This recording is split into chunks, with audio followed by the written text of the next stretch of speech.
Wake up, Master the Reaper. You are scheduled to do a review today.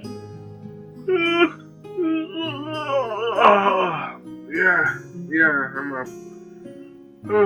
Alright, what's today's episode about? Son of a...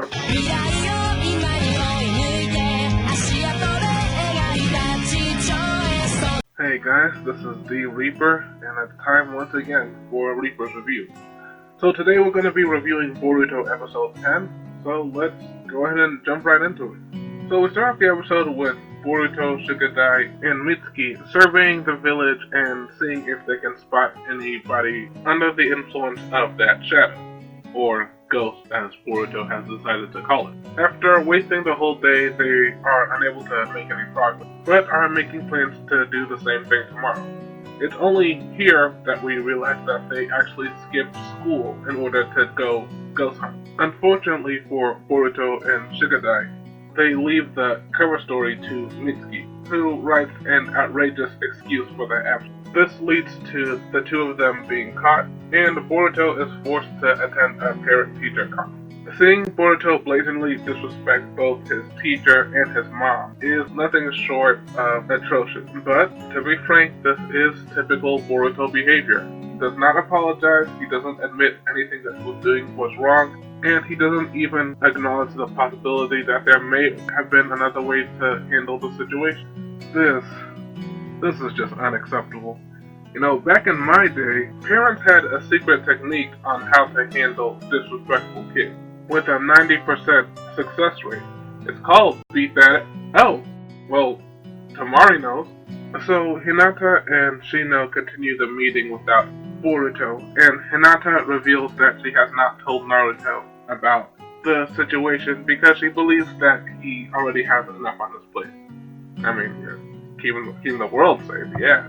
But Shino convinces her to go ahead and tell Naruto, and that he would do what he could on his end. The next day at school, the trio is looking for another way to ditch class so they can go ghost hunting, when Shino reveals that they will be taking part of a work study, giving them an opportunity to get hands-on work experience as well as gain more understanding and appreciation of the different jobs that are around. Boruto, Shigadai, and Mitsuki decide to do their study at the post office. That way, it would give them an excuse to walk around the village and be inconspicuous about their ghost hunt. The trio arrives for their duty, and after showing collective ignorance of the important postal work, the team goes out to get their hands-on experience. While en route, they see a ribbon-cutting ceremony, and who's front and center but our boy Naruto. Naruto spots Boruto in the crowd and instantly flashes next to him before they can even finish thanking him for the cutting. Naruto tries to strike up a conversation with Boruto, encouraging him for his interest and recognition of the importance of postal work, telling him that he's doing a good job, that he's proud of him, you know, the typical deadbeat dad stuff. But Boruto's not having any of it. He doesn't have to take it from this geezer. As soon as Naruto poofs out, Boruto orders his lackeys to pick up the pace, and they proceed to rush through the rest of their route, with little to no regard about the packages, what's inside them, or who they're actually being delivered. You know, there's a postal office joke in here somewhere, but I think we're just gonna let it ride. So after the group runs out of mail to fuse, they reconvene, and it turns out that Mitsuki has a lead on another ghost incident. However, they get there too late. By the time that they arrive, the individual has already been wheeled off in critical condition, and the park where the incident occurred is destroyed.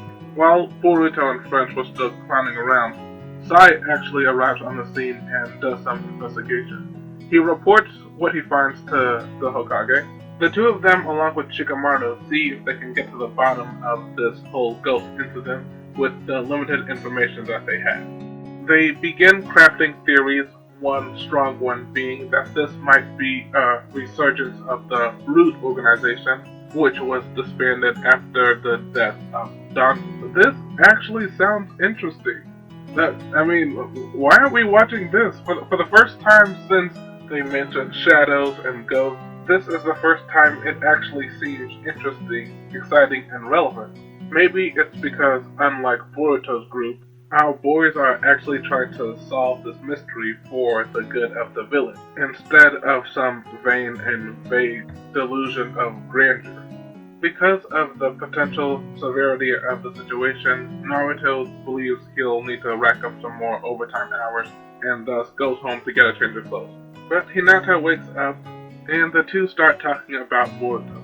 Naruto mentions how Boruto always seems to be in a bad mood.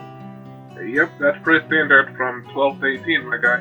And overall, the struggles that he's having being a dad when he didn't have an example himself. And Hinata, proving once again why she's best girl, comforts him, telling him he's doing a great job, and assuring him that Boruto does love him. He just has his own way of showing it. Again, I have to ask, why are we watching this? Following Naruto as he navigates through the struggles of fatherhood while also protecting the village sounds like a much better story focus on whatever they're planning to do with Boruto. Oh yeah, we got a glimpse of that. Oh joy. I can't wait. The next day the village is in an uproar, and if you've ever had anybody mishandle your mail, then you probably know this isn't a big stretch. While the postal workers do their best to fix Boruto's mistakes, the trio is sentenced to do the most menial tasks so they can't cause any more harm. Reflecting on his actions, Boruto realizes how childish and inconsiderate he's being. He decides to make amends by... I'm just kidding.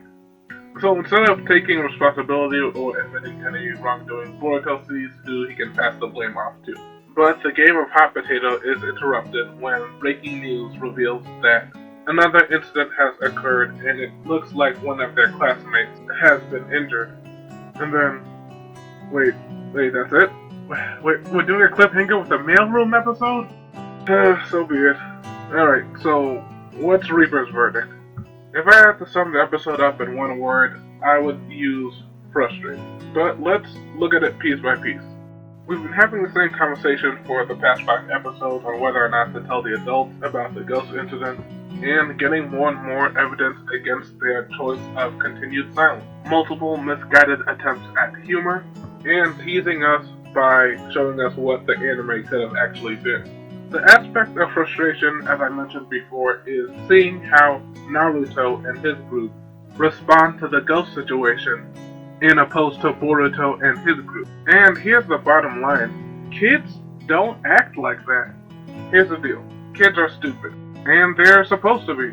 They're sheltered from a lot of the ugly truths of the world. They don't have a lot of responsibilities that would require intense reasoning. They don't have a wealth of life experience they can draw on, and their brains aren't fully developed yet. But to suggest that a 12-year-old is not capable of cognitive thought is nothing short of insulting. Boruto and his friends have seen firsthand the damage this ghost has caused, and not just to random strangers, but to their peers, their classmates, their friends, people that they respect, people they look up to. They stumbled on a crime scene yesterday and saw the devastation done to our park, and now a man is in critical condition. Their own lives have been threatened on multiple occasions, but they're still treating this whole thing like some kind of game. Like it doesn't matter who gets hurt as long as they get the credit in the end. Even in a show where people spit fire out of their mouth and summon giant talking animals to ride on, I'm gonna have to call BS because this is just too unrealistic. Normal people don't act like this. There's just no way that you see your friends and classmates getting hurt, and instead of wanting to solve the conflict as quickly as possible, your primary objective is to prove some point. If I had to guess, this is likely just another bad writing decision made by the writers of Boruto, and they couldn't think of any other reason to keep Naruto out of the investigation. And again, in an extremely easy fix, all you'd have to do is have Boruto be willing to tell Naruto, but Naruto not believe him. That way you have a reason for Boruto to always be angry with Naruto, force Boruto and his friends in a situation where they have to find out what's going on without the aid of the adults, and give us a reason to hope that Boruto actually succeeds.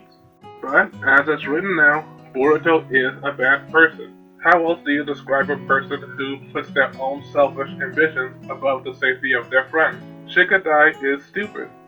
He chooses to blindly follow the whims of Boruto, even while acknowledging that every day that they choose to withhold information from the authorities, more people are being put in danger. And Mitsuki is, like I said, it's almost like they know they're in a TV show with no real stakes, so they don't have to take it seriously. But I'm sure, as they have done before, Boruto can turn on a dime and suddenly give a speech about how friends are the most important thing in the world to him. But I've said enough about that for now. I believe it's time to bring this review to a close. My name is D Reaper, and I'm a YouTuber for fun. Today's challenge: show kindness to a stranger. Good luck, and I'll see you guys in the next one.